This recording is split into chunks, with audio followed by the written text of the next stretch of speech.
फौजी हमारी क्रोधित हो गई हैं। संभल कर रहना चाहिए, परिवार चलाना है। परिवार तुम्हें कहाँ चलाना, परिवार तो हमें चलाना, तुमको तो अपने घर निकल लेना है। हमारे सामने ज्यादा समस्या है, कुछ कहे तो भी गलत है और चुप रहे तो भी गलत है। कुछ कहेंगे तो भैया को बुरा लग जाएगा और चुप रहेंगे तो जनता को बुरा लग जाएगा। हम लोग कहाँ जाएं, क्या करें? हमारी तो दोनों तरफ से मौत है। चल हम लोग घर चलते हैं। नीलम जी, कभी कभी आप सुनी सुनाई बातों पर बहस करती हैं और वो मुझे कम अच्छा लगता है। आपसे नहीं, आपके लेखक महोदय जी जो लिख रहे हैं, द्विवेदी जी, ध्यान दें, द्विवेदी जी, दीपक भैया हमारे, वो आपसे तर्क करा रहे हैं कि मर्दन, आपने कालिया का मर्दन करा दिया। श्रीमान जी, आप पुस्तक में पढ़िए, मर्दन का मतलब आप क्या समझ रहे हैं?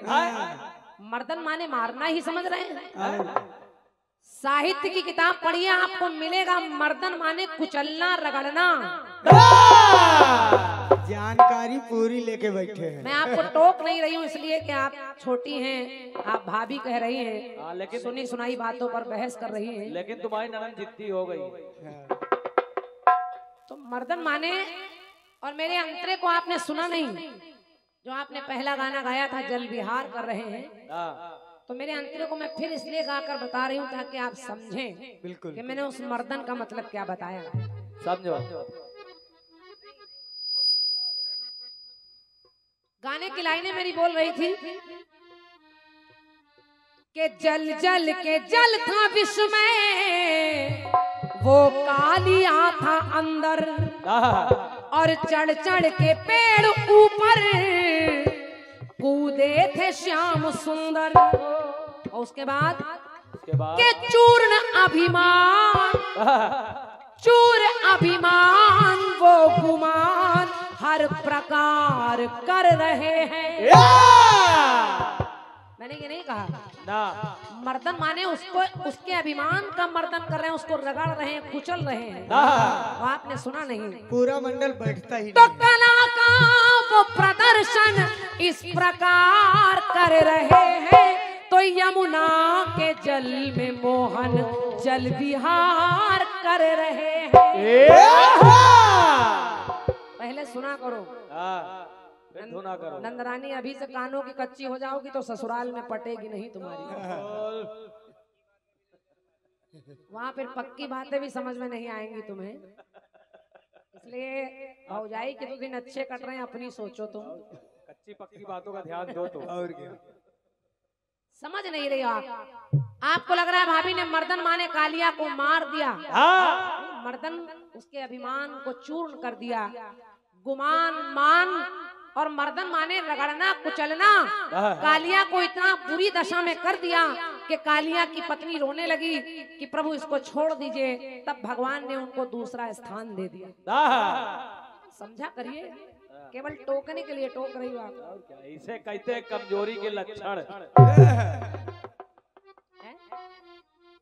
अच्छा देखिए कितना खराब तर्क आप कर रही हैं।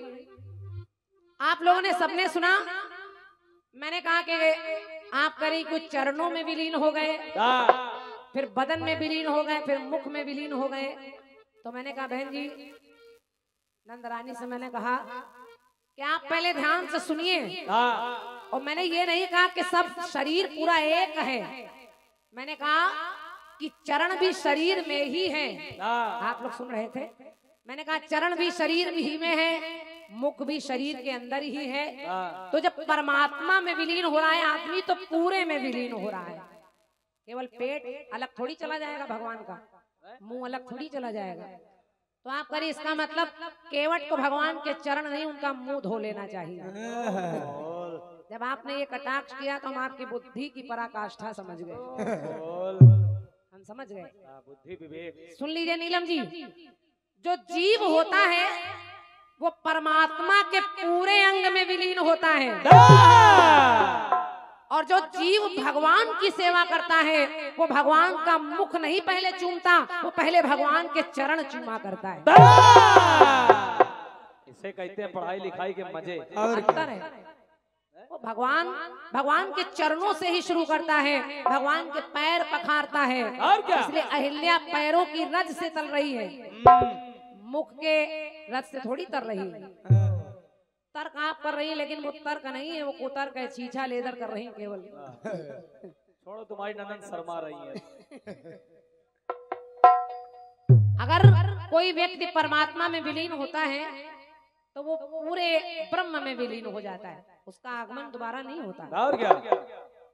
और अगर आप रावण को मुख में विलीन कर रही हैं तो इसका मतलब रावण को दोबारा नहीं आना चाहिए, लेकिन रावण आ रहा है। अभी उसका एक अवतार बाकी था और वही दंत वक्र शिशुपाल बनकर आ रहा है। तो जब दोबारा आ रहा है तो फिर कैसे विलीन हो रहा है? सवाल ही आपका सही नहीं है और आप जवाब मांग रही हैं। और क्या? चलिए ठीक है, चलो। अरे तुम्हारा हमारा लहजा नहीं, तुम्हारा लहजा बता रहा है। सही है, मुस्कुरा रही है नंदा भाई। चलिए कट्टी सुनिए। कह रही शुरू से भाभी क्रोध में है। भाभी को कभी क्रोध ही नहीं आता, तुम पे तो कभी नहीं आता। भाभी को क्रोध आए समझो विनाशय है।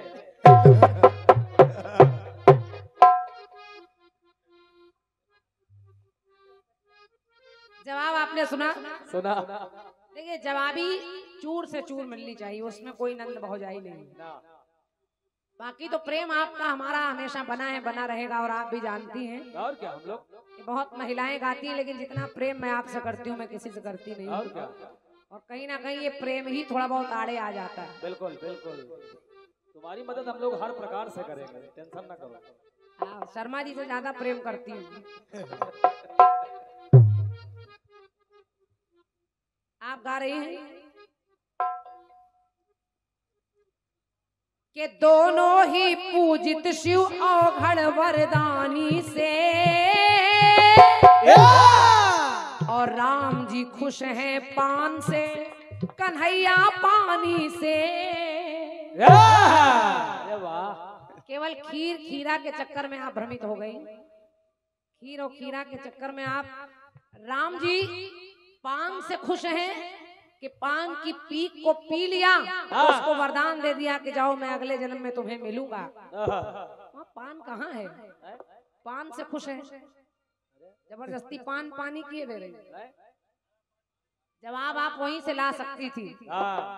एक पैदा है धरा से, एक पैदा है धारा से। आपने सोचा ही नहीं।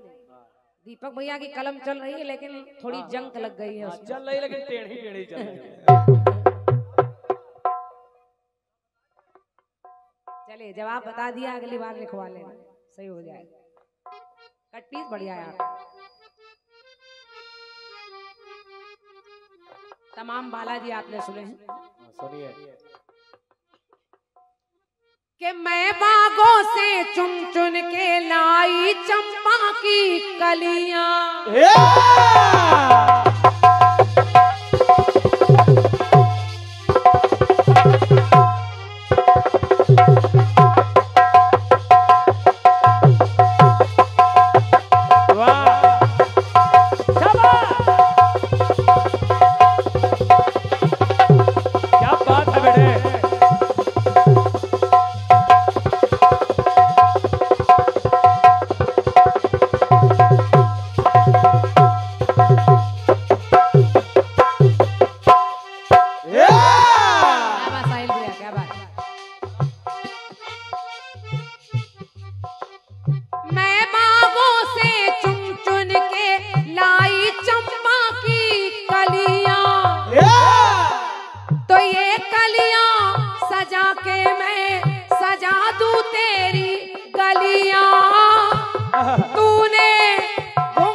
मेरा नाम है चमेली, चलो चल के क्रिकेट खेली।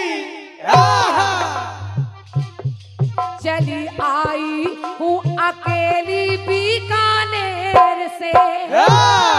ओ दरोगा बाबू बोलो जरा दरवाजा तो खोलो, दरवाजे पे खड़ी हूँ बड़ी देर से।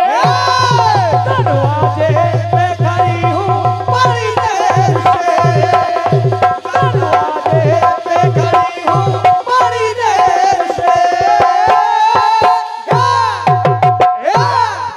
बजरंगी जो बनकर, भैया थोड़ा बढ़ा दीजिए इसको हल्का सा, अगर बढ़ जाए। हेलो हेलो, ये बात हो जाएगा सब। हेलो हेलो, ठीक है। बजरंगी जो बनकर बराजे मेहंदीपुर बालाजी, विष्णु जी बने कहीं तिरुपति बालाजी, गढ़ा ग्राम में बनकर बैठे बागेश्वर बालाजी। तमाम बालाजी आपने गिनवा दिए, और भी बालाजी हैं। सुनिए सुने के प्रयागराज में बंधवाए वो पड़े मिले बालाजी।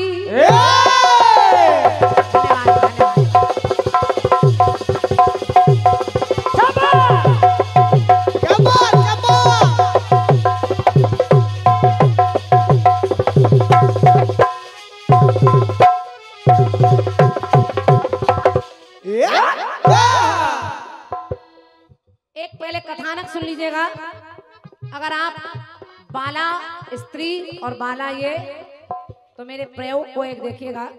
इसी बाला को नारी भी कहते हैं, और चूंकि बाली का जन्म जो हो रहा है, ब्रह्म का पुत्र था ऋक्षराज।